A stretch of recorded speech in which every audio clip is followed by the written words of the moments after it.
Let us open our Bible on Psalm 73, verse 17. Praise the Lord. Until I went into the sanctuary of God, then understood I their end. Ito po'y isang realization ng isang tao when he was so confused, he was indeed. And this psalm is the psalm of Asaph. Alam mo kasi ang Psalms, maraming mga personalities ito, hindi lang si David. Like this, Psalm 73, this is the psalm of Asaph. Asaph is one of the musician of King David. Isa itong siya yung chief musician sa panahon po ni King David. Ito po ay isang Levite. Ito yung kanyang sharing sa atin ngayon. Until I went into the sanctuary of God, then understood I their end. Bakit? Malapit na siyang ma-offend. Nung nakita niya ang mga wicked, nagpa-prosper. Nung nakita niya ang mga wicked, they are not in trouble. Nung nakita niya ang mga wicked, they are happy. Pero wicked sila.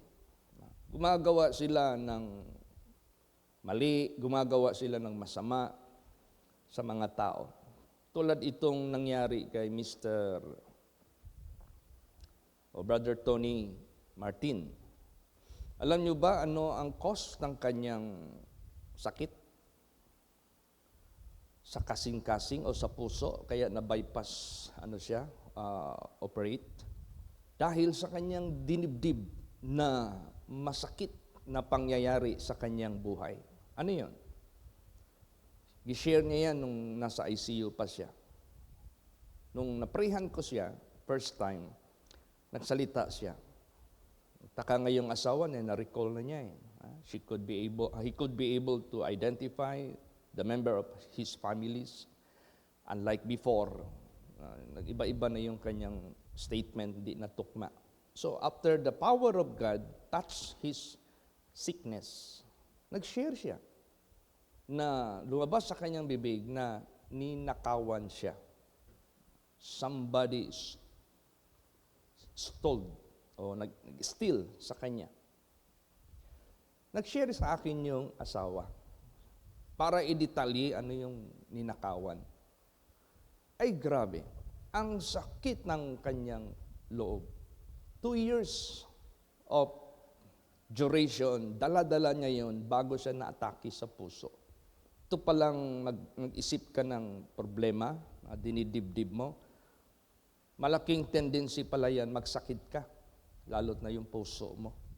Kasi magkakaroon ng yung tinatawag na interaction sa emotion mo. So, posible masisira yung mga trabaho ng organs natin. So, nagkaroon ng problema yung puso niya. Tapos nakikita niya yung nagnakaw sa kanila. Asinsado na. Kung bakit isipin mo, akin yan eh. Yung ninakaw mo, akin sana yan. Ako sana ang mayaman ngayon. Pero dahil ninakaw mo, ikaw na ngayon ang mayaman. Ako na ngayon ang naghihikahos. Ako yung nagpupobre. Pero akin yan. Hindi ko na lang elaborate paano nangyari. Pero totoo yan. Totoo yan. So masakit sa loob niya. Dinibdib niya ng husto. Sabi nga ng asawa niya sa akin, Pastor, iya mong gunang giloom. Ano yung giloom? Yung bang sinolo niya, yung sakit ng loob niya, hindi niya gi-voice out, hindi niya gi-share to someone, sa asawa niya. Bigla na lang siyang na-atake. Hindi basta-basta yung atake sa kanya. Ikamamatay niya sana. Kasi 3 times siyang sini-PR. Hindi pa rin na-revive. Ang naka-revive lang sa kanya yung electric shock. Pagising. Kaya nag-usap kami kahapon ni Ma'am Bisinta. Sabi ni Sister Ganggang, Pastor Chit, nandito si Ma'am Bising. Gusto kang kausapin. Nag-usap kami. So na-mention namin yun, na salamat siya kay Jesus na binigyan pa ng second life yung husband niya. Amen? Praise the Lord. Second life. So, ganun sa buhay natin. Minsan may mga tao na umapak sa atin, o merong mga tao na nag-persecute sa atin, may mga tao na talagang aapihin talaga tayo. Tapos sila ang nasa magandang kalagayan. In case lang ha, kung darating yan sa buhay ng bawat isa. So, ito yung experience ni Asaph. So, masakit sa kanya. Halos ma-offend na siya. Basahin natin yan. Basahin sa verse 2. Psalm 73 verse 2. Praise the Lord. But as for me, my feet were almost gone. My steps had well nigh slipped. Yes, yun ang kanyang yun ang kanyang overview ng sitwasyon. But as for me, my feet were almost gone. No? Malapit na akong mawala sa landas.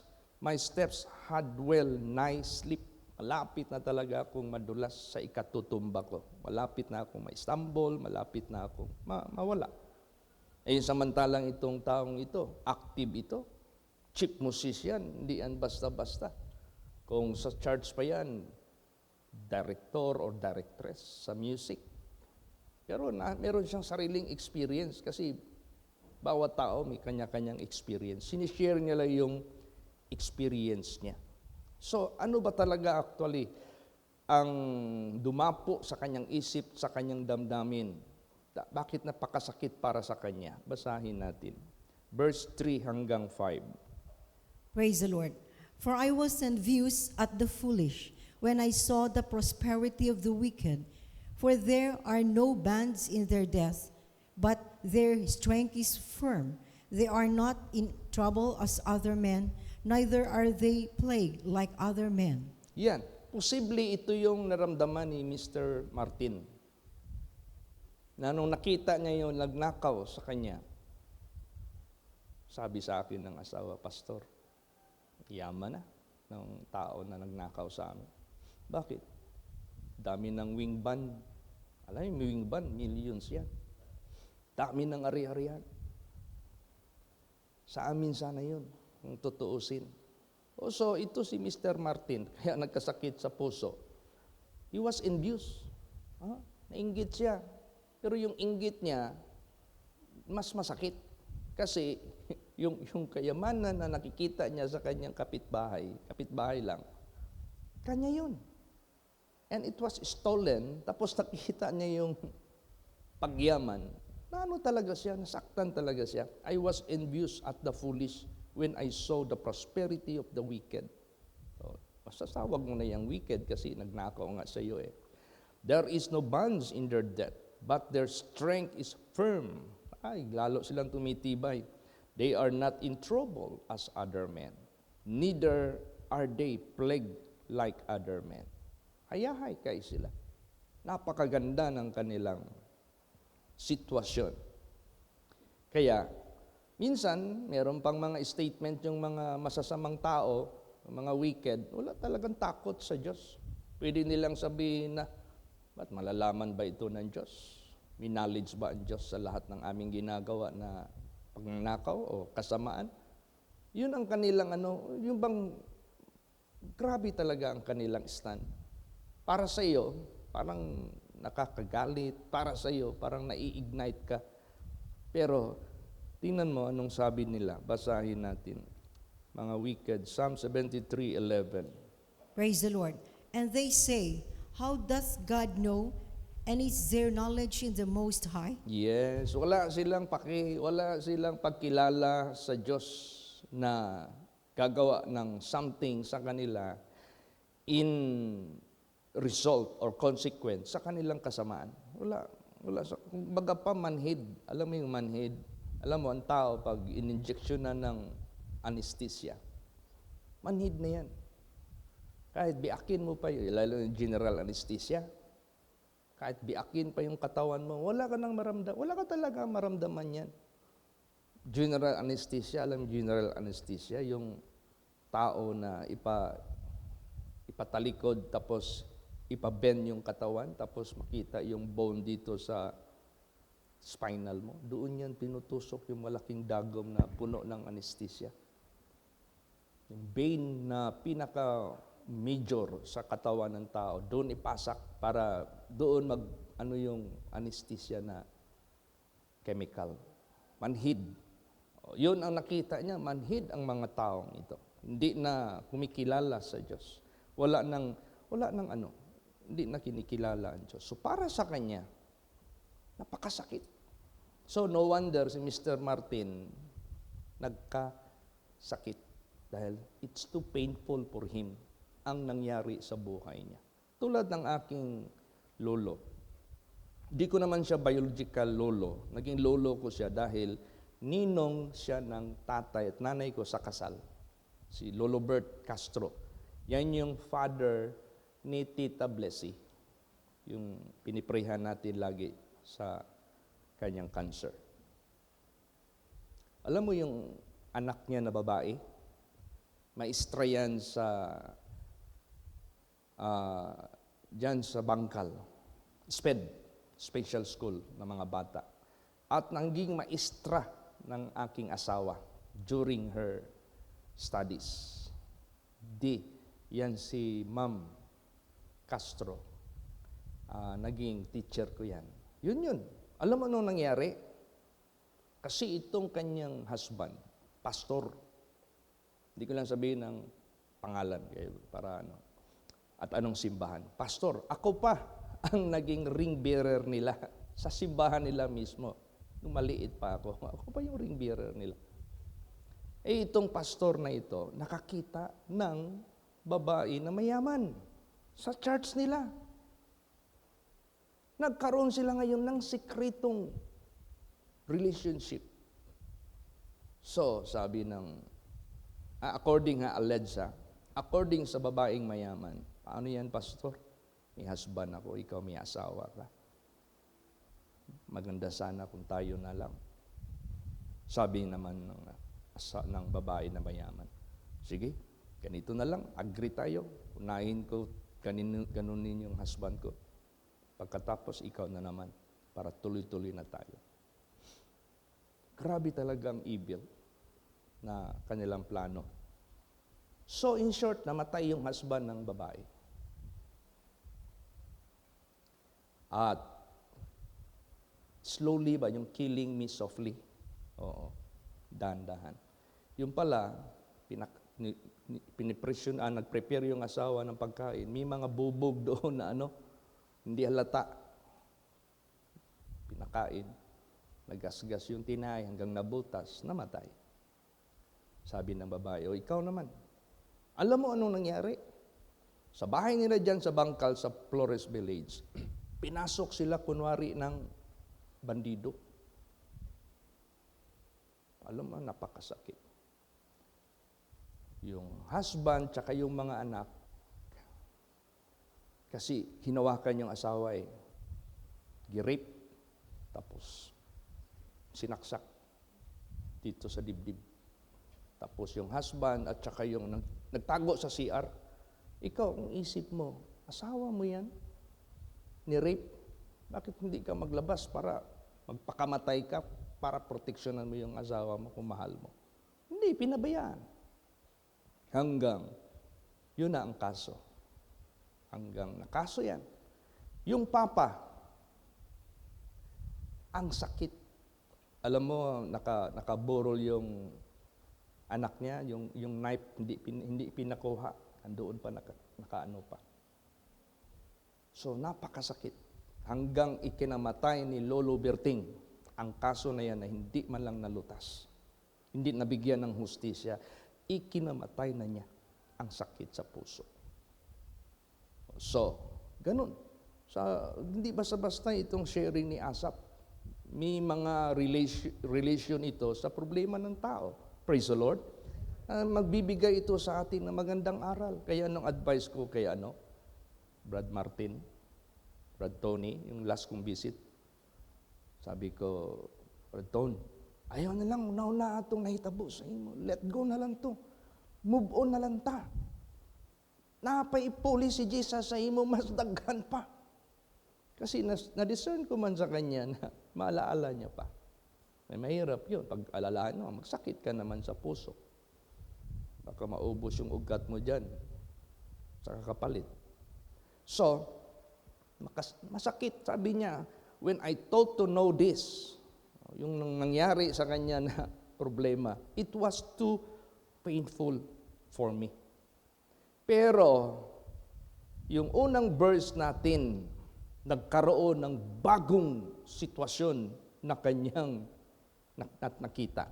Yung sinabi dito, until I went into the sanctuary of God, then understood I therein.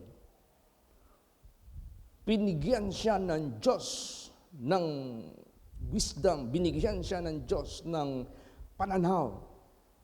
Huwag mong tingnan ang present nila. Tingnan mo ano ang magiging dulo ng buhay nila. Doon niya naintindihan. Kaya minsan yung mga wicked, masayang-masaya, huwag mo silang tingnan ano yung sitwasyon nila ngayon. Tingnan mo ano yung end nila. Kaya sinabi diyan, I understood their end. Praise the Lord. Kaya, no need na ma-envy ka, no need na magalit ka, no need na, ano lang ang solusyon sa problema natin, punta ka dito sa sanctuary. Dito ipapaliwanag ng Diyos sa iyo. Dito ka bigyan ng rest. Dito ka bigyan ng clear picture sa totoong senaryo ng takbo ng buhay sa sanglibutang ito. Praise the Lord. So, basahin pa natin yung additional na mga nakikita niya. Sige, just to describe. Verse 3 hanggang 5. Ay, tapos na yan. Okay. So, ang importante, yung sanctuary. Dito sa sanctuary, kasi dito mo maintindihan ang end ng mga lahat. Yung end mo, yung end nila, lahat. Minsan, meron nga mga tanong sa pastor minsan, mag-preach. Kung sa araw na ito mamatay ka, saan ka pupunta? Question yan. Marami pang tao hindi makasagot yan. Kung sa araw na ito mamatay ka, saan ka pupunta? What will be your end? Yun ang gusto ng Diyos na ating i-consider. Kaya nga sinabi diyan, you must be wise and consider your latter end. Yung pinaka-katapusan, yung finality, kung baga pa. So, importante para sa atin ang simbahan. Importante para sa atin ang sanctuary. Importante para sa atin yung salita ng Diyos. Kasi iyan yung maghuhupay sa ating kaguluhan, confusion, sa ating sakit ng ating damdamin. Iyan ang magbibigay sa atin ng gamot. Kaya ganun ka-importante ang sanctuary sa buhay ng tao. Praise the Lord. Basahin natin. Anong dapat gawin? Hebrews 10:25. Praise the Lord. Not forsaking the assembling of ourselves together, as the manner of some is, but exhorting one another, and so much the more as you see the day approaching. Yes, wag mong itakwil ang pagtitipon sa ating sarili sa bawat isa sa atin katulad sa mga ginagawa ng iba.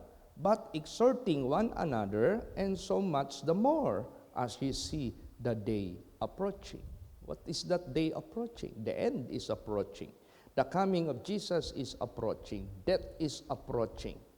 So, you have to come into the assembly, in the sanctuary. Kasi dyan ka mahanda, dyan ka ma-comfort, dyan ka ma-enlighten, dyan ka mabigyan ng Diyos ng solusyon ng iyong confusion, ng iyong problema. So, sa ating pag-worship sa Diyos, meron siyang in return, dahil na-please natin siya, we worship Him, we come into the sanctuary, meron siyang i-reveal sa atin. Meron siyang ihahayag sa atin na magpakailan pa man, hindi natin nakuha sa labas. Kundi, ni-reveal niya sa atin what will be the end, what will be the latter end. Basahin natin. Psalms 29 verse 2. Praise the Lord. Give unto the Lord the glory due unto his name. Worship the Lord in the beauty of holiness. Yan. Pag yan ang ginawa natin, give unto the Lord the glory due unto his name. This message, this verse was already the main verse sa ating isang devotional. Give unto the Lord the glory due unto his name. Worship the Lord in the beauty of holiness. So, hindi kay magsimba ka, pumunta ka sa simbahan because you are being forced. Pumunta ka sa simbahan because you are being, yung bang napugos ka. No. Pumunta ka sa simbahan because you love God. Pumunta ka sa simbahan because it is your pleasure to worship God and to honor God and to give what is due unto God. Yan ang gusto ng Diyos. Di ba? Ikaw na may utang, ikaw na may loan, ikaw na merong dues. Pag nabayaran mo yan, di ba masaya ka? Praise the Lord. Ay, salamat.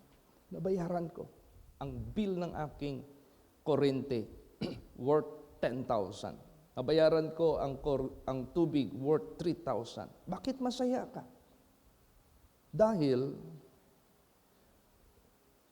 what is due to that company na bigay mo. So sa buhay din natin, magpunta tayo sa simbahan, magsimba tayo, hindi dahil for nonsense. Ginagawa natin yan out of pleasure. Ay, salamat. Naparangalan ko ang Diyos. Salamat. Sinamba ko siya. Salamat. Napuri ko siya. Yan. So pag ma-please natin ang ating Panginoong Diyos, the more tayo niya bibigyan ng maraming mga packages na favor and blessings. Kaya nung dumating na siya doon sa sanctuary, nagbago yung pananaw. Dati, it's painful to him. Dati, it's too hard for him to accept. Pero nung dumating siya sa sanctuary, nag-shift to a reverse pananaw. Ano na ang nakita niya? Nung nakarinig na siya ng Word of God, iba na ang nakita niya sa mga wicked. Hindi na siya naiinggit, hindi na siya nayayamot, hindi na siya nagagalit. When in fact, dapat tayo pa nga maawa sa kanila. Praise the Lord. When in fact, tayo pa nga ang mag-pray sa kanila. When in fact, tayo pa nga ang magbigay sa kanila ng magandang pakitungo. Instead, maggalit ka, instead, pumatay ka, instead na mag-revenge ka, hindi. Kasi ang Diyos, kaya niyang, yung madilim, kaya niyang liwanagin. Yung confusion, kaya niyang gawing clear na hindi ka na ma-confuse. Anong na-understand niya? Basa. Verse 18 hanggang 20. Praise the Lord. Surely thou didst set them in slippery places. Thou castest them down into destruction. How are they brought into desolation as in a moment? They are utterly consumed with terrors.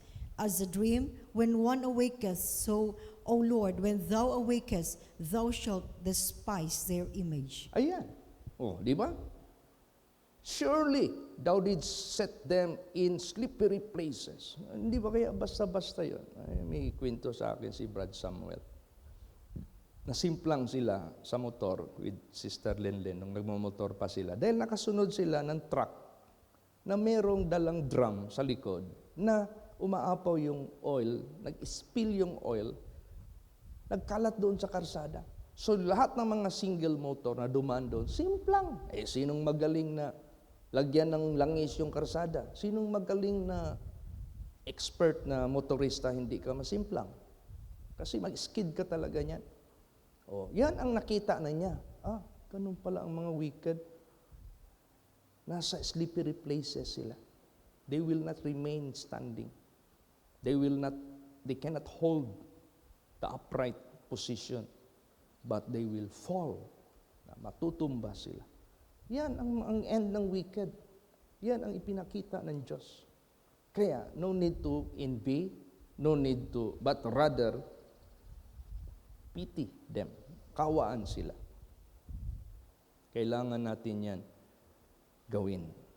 Kaya, yun, huwag mong tingnan yung present nila, yung end Ano pa? Surely thou did set them in slippery places, thou cast them down into destruction. Surely, ha? Walang ano yan. Sigurado yan. Kaya yung mga report, kung totoo man yung report ng 18 Marines, tapos merong 4 pa na mag-join, mag-witness na naman, na merong malitang pera na hinatid sa mga personalities na kanilang hinatiran, and they identified the personalities, they identified their houses, they identify every detail. Kasi sila yung naghatid eh. Sila yung, nung nagtatrabaho pa sila kay Saldico, sila yung mga, ano ni Saldico? Ay, si Saldico naman, in charge yun sa pag, ano ng mga pera, malitang pera. Kung totoo yan, huwag mong tingnan yung tumanggap niya na mayaman na, hayahay na. Tingnan mo yung end nila. 100% yan, sigurado yan. Baka bagsak yan lahat sa kulungan. Hindi yan manatiling kung totoo yan. Kaya kailangan yung ating bansa, hindi maghahari ang sinungaling. Kasi sa dyablo yan. Dapat maghahari ang katotohanan. Praise the Lord. Yun ang dapat. Ganun din sa buhay natin. Huwag maghari yung kasinungalingan, maghari yung katotohanan. Because truth came by Jesus Christ. Praise the Lord. Lies came by Satan. Kaya, yan ang ating i-consider. May mga kapanahonan. How are they brought into desolation? Tingnan mo, in a moment, they are utterly consumed with terrors. Darating ang panahon, sila'y matutupok. Darating ang panahon, they will be terrorized by their own conscience.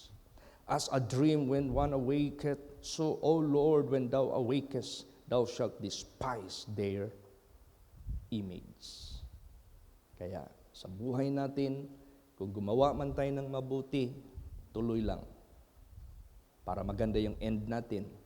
Kung may mga gumawa naman ng kasamaan, huwag kang mainggit.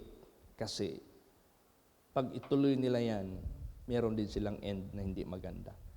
Lahat, mabuti at masama, merong katapusan. Mabuti at masama, ibibigay ng Diyos ang magiging consequence. Kaya, ipasa Diyos mo na lang, idalangin mo na lang ang lahat. Amen? Praise the Lord. Basahin natin. Philippians 1:6. Praise the Lord. Being confident of this very thing, that he which has begun a good work in you will perform it until the day of Jesus Christ. Yes. Yung nagsimula ng mabuting gawa sa buhay mo, patuloy ang gagawa sa buhay mo. Hanggang sa pagbalik ni Jesus Christ, glory and honor, eternal life ang maangkin mo. So no need to step in to evil action against the wicked. Wag mong patulan yan. Wag kang kumagat diyan.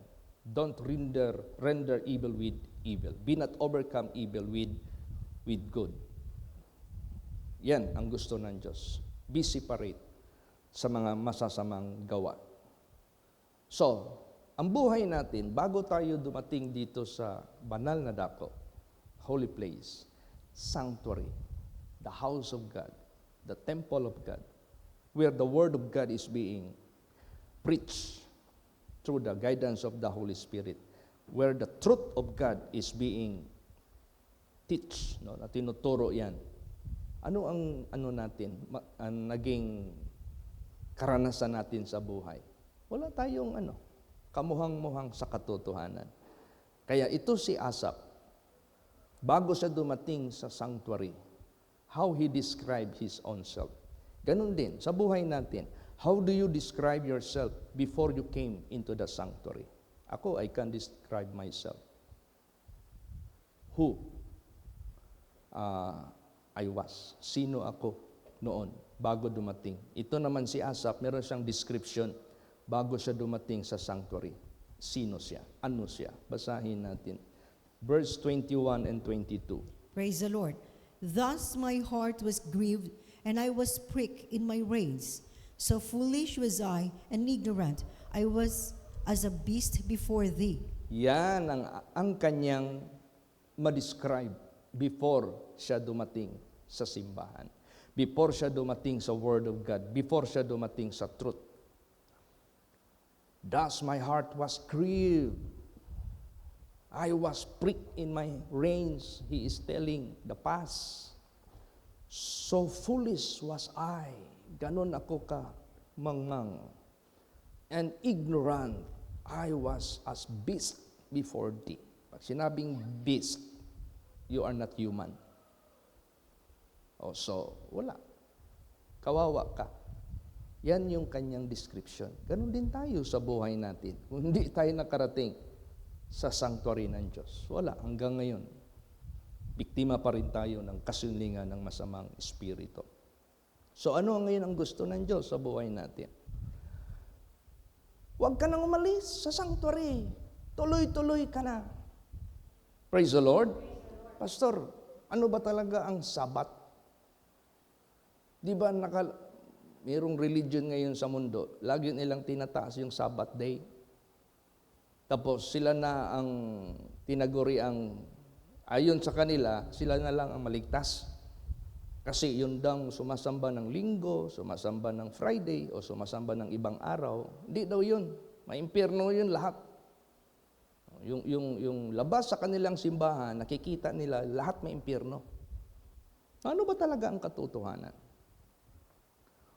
Kasi we are talking about worship in the sanctuary. So we have to have the Sabbath day. Amen? Praise the Lord.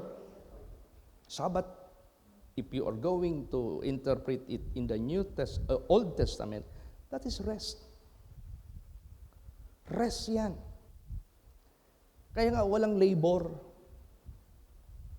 Kaso ang Old Testament, shadow yan ng New Testament. Alam mo yung shadow? That is not the person. The person, iba yung person, iba yung shadow. So, if the Old Testament is the shadow, merong person na dapat yun ang iyong paniwalaan. Hindi yung shadow niya. Praise the Lord. So, kapag sinabing rest from labor, ang nangyari ngayon, kaya itong mga Pharisees, sila yung nagja-judge kay Jesus na hindi nag-observe ng Sabbath day. They conclude Jesus as blasphemer because of violating the Sabbath day. Ano pala yung totoo, Pastor? Actually, Jesus is the Sabbath. Amen? Praise the Lord. Siya yung sundin natin. Old Testament is shadow. Siya yung person. Anong sabi ni Jesus? What is Sabbath? Rest. Jesus said, "Come unto me, all ye that labor and heavy laden, and I will give you rest." Ang rest sa Sabbath in the Old Testament na hanggang ngayon pinapractice ng maraming nagpa-practice niyan is literal, physical, material rest. Pero kay Jesus Christ, rest from sin. Amen? At ang Sabbath ni Jesus Christ, daily. Jesus said, "Come unto me and take up your cross daily." Kaya, any day, there is always Sabbath. Jesus is our Sabbath. Amen? Praise the Lord. Kaya, yan, every day, punta ka dito sa simbahan. If you could, that's the best way to come into the sanctuary para lalo kang mapagtibay ng ating Panginoon Diyos. Hindi na babalik yung confusion sa buhay. Kaya, to God be the glory. Let us not stop in Sabbath every day. Jesus is our Sabbath. Every day we have Jesus. Every day we have the Sabbath. Amen? Praise the Lord.